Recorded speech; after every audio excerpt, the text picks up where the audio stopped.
Radical. Viewer discretion is advised. Just got a comment from Mayla Brown I'd like to speak to for a little while. I don't know if this is going to be like a full-fledged draft response. In fact, my response really wasn't that long, but I'll have it be a jumping point off into some e-begging discussion, right? So Mayla Brown left a comment on the very moment I was done with Solid Monster Sounds Off upload.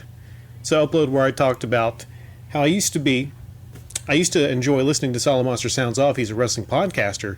But there was a very moment during his live stream where I was done with him. And that would specifically be when I saw him accept a $500 donation. Mayla Brown said, "So, because people do super chats, that's a problem? Solid Monster is a good guy, far from a scumbag. So why would anyone have a problem with him getting profit for his content? This is asinine."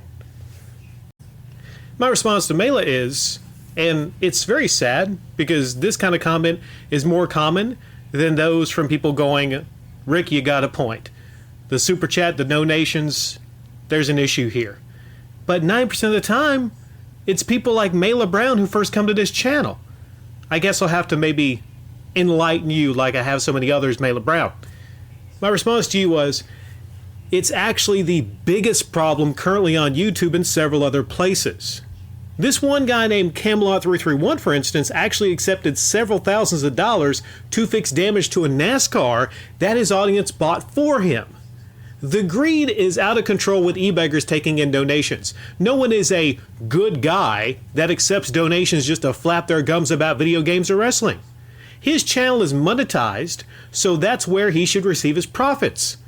Solo is conning you chumps handing him donations. He talks shit about the WWE shows and Vince McMahon, but at least Vinnie Mac doesn't e-bag online. It's very sad to see what has become of Solo joining the ranks of almost everyone else online expecting handouts. It is sad to see. And that's why that was kind of personal to me, because I'd followed and listened to that person for years, you know?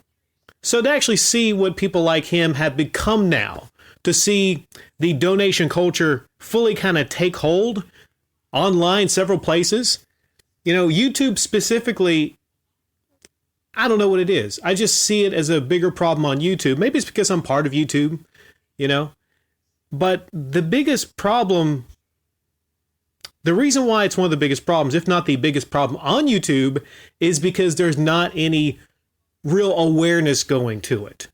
I mean, yeah, you'll have like a lot of DSP and videos about, you know, whoever that are like really big into e-begging. But it's stuff like this that kind of flies under the radar. A guy like Solid Monster Sounds Off, he talks about wrestling. He flaps his gums about wrestling. He should not be getting $500 donations. Mayla Brown, how would you feel if you got a $500 donation? It speaks to people's guilt. It speaks to what you have inside of you if you're not getting a $1 or $2 donation, but a $500 donation. Even then, there's an easy way to stop that from happening ever again, is you don't enable the donations. You come out, you say to your audience, "I feel really shitty after getting that $500 donation, so tell you what, YouTube ad revenue, that's fine for me. Selling some Solid Monster Sounds Off t-shirts, that's fine for me." If he was a good person, Mayla Brown, he would make it to where he doesn't get $500 donations again. Now, could we have stopped this? Could we have gotten in the way of what it is now? It's kind of like an infestation, basically. You got 1 or 2 ants you see in your house.